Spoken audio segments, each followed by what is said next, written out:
So this is my review of the Onewind Bivy tent. I've taken it on 3 woodland camps so far, and I think this is a tent you should really consider, especially if you're into woodland camping. I see this tent as a woodland specialist. Now, I asked Onewind if I could review this tent for them, so full disclaimer, they sent this to me for review, but they didn't say anything else other than that. They just sent it to me so I can say whatever I like. And I do have a few points that I think they could improve on with this tent, so I'll cover that as well. The reason I wanted this tent though was for the experience. I think it is quite limited because it's not got much wind resistance. It's like a triangular sort of wedge shape, a bit like a Toblerone bar really. But what that does is it gives it high walls at the ends. So the foot end and head end, you've got quite a lot of space in there. It feels quite a bit bigger than it actually is. It's got a really small footprint, so you can fit it into small gaps in the forest if you want to really be hidden away and camouflage.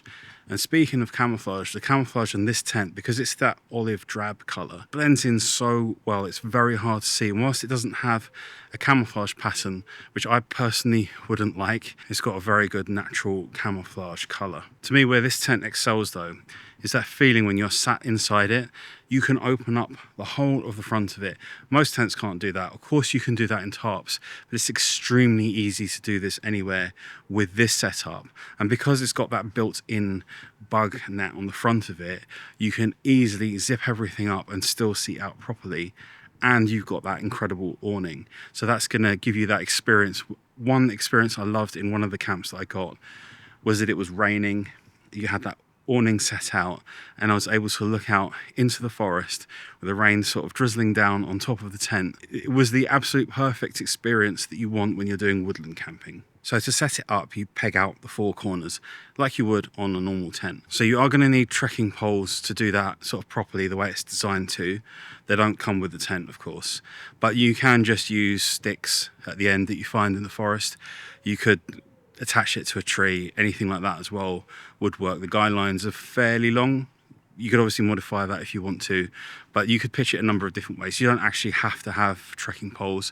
I think it's better if you do, but you don't really have to. The pitching time for me on this tent was incredibly fast after I made a small modification.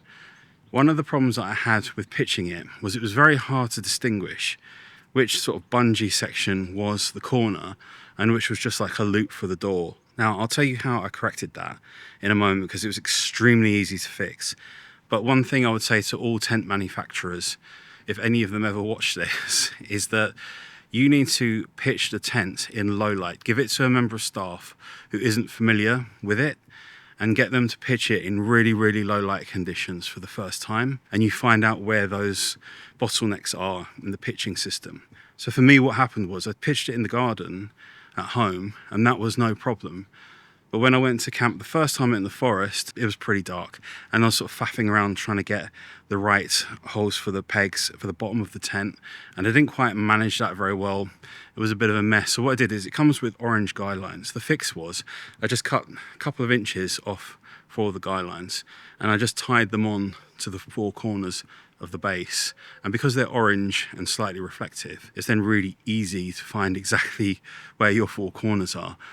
So once I did that, the next 2 camps I went on, the thing went up so quickly. It was really, really fast.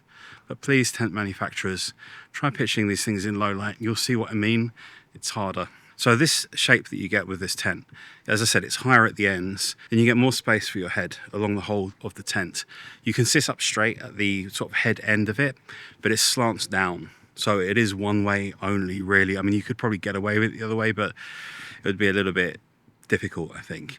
So this tent suit's being pitched on, pretty much flat ground where it doesn't matter which way round you are. But what you get as an advantage is this huge wall that you can open up and look out of. And that awning that comes out is what makes this experience special.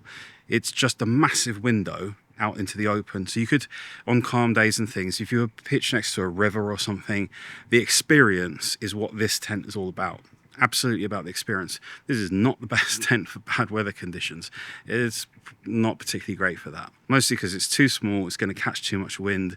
It's not really stabilized enough for that kind of thing. But if it's raining, it's absolutely solid because I've had it in quite a bit of rain and it hasn't leaked at all. It comes seam sealed, so you don't have to do any of that. One of the other things I really liked with it is the floor of it, the ground sheet that's built into it. That is really thick, and I'd say actually it's thick enough that I wouldn't bother with a separate footprint for it. You could probably make a footprint that would fit it. I wouldn't bother. It's really thick. I think it's not going to be any problems. It feels hard wearing and strong, and the overall build quality of the tent actually seems really good. Whilst it weighs 1 kilogram, so it's not exactly in the lightweight range, that weight has come from the thickness of the materials, and I think the extra build quality that it comes with, that is a real benefit for it. If you had to add a footprint on a lighter weight tent, you'd be adding more stuff and more faff setting up. So for me, I'm not going to be using this with a footprint. I'm just going to use the built-in ground sheet for it. If you bring the awning down, it zips up, then you've got something closer to a traditional tent where you're enclosed and protected more from the elements. I think the wind speed limit for this tent for me to be comfortable will probably be 15 to 20 miles per hour. I haven't tested it in higher winds than that, and I probably would not want to. It's really well vented. You've got a long vent along the back as well, and one at the top, a little triangular vent, which you can open and close the mesh from the inside, which I thought was a nice touch. But what this venting means is that there's a lot of through draft. That means that if it's windy, it's blowing through the tent. Now you can close this stuff up if you want to a reasonable degree, but you can't close it as much as a traditional tent. It's just, there's too many mesh panels. So in warmer conditions, you're going to get tremendous airflow, which is going to be fantastic. And it does vent well, and that has an impact on the condensation. So my experience with condensation was, I had it out in rainy conditions where you can easily get that kind of condensation with a lot of moisture. I did get condensation along the roof edge on every single camp that I went on. It wasn't much. I haven't experienced a lot of condensation in this tent. You have to remember that it's single skin, so that is going to give you potentially more, but there's so much ventilation and the mesh panels are so big, I think it keeps that down to an absolute minimum. So the one other thing I would change, and I watched a couple of other people's reviews, they said the same thing. I'm going to stick a sticky patch guy line attachment point on the long wall of the tent, quite close to the head end, and I'm going to use bungee cord to pull that out. That's not for stability, it's just to pull the inner wall away from you a bit. I felt when I was sleeping in it that was, especially when it rained, just sagging slightly. And I'll just use like 2mm bungee on that, because bungee will keep pulling when you peg that out, even when it gets wet. So it will keep pulling that material out. And I think that will make a big difference to the experience of being in the tent. So that's not a stability issue or anything. It's just a comfort issue. So I think a sticky patch, you can get them from eBay, I've bought 2, and a bit of bungee pegged out will keep that tension on that section and keep it pulled away from you. So overall, these 3 camps that I've done in this tent, all woodland, were some of the nicest camps that I've done. I've done loads of camping over the years. I've been wild camping since I was 15 years old, which was a long time ago now. And I thoroughly enjoyed the experience in this tent. I would not make this your primary tent, your only tent, simply for the fact that it is a limited specialist. This is just my opinion on it, and it's how I see it.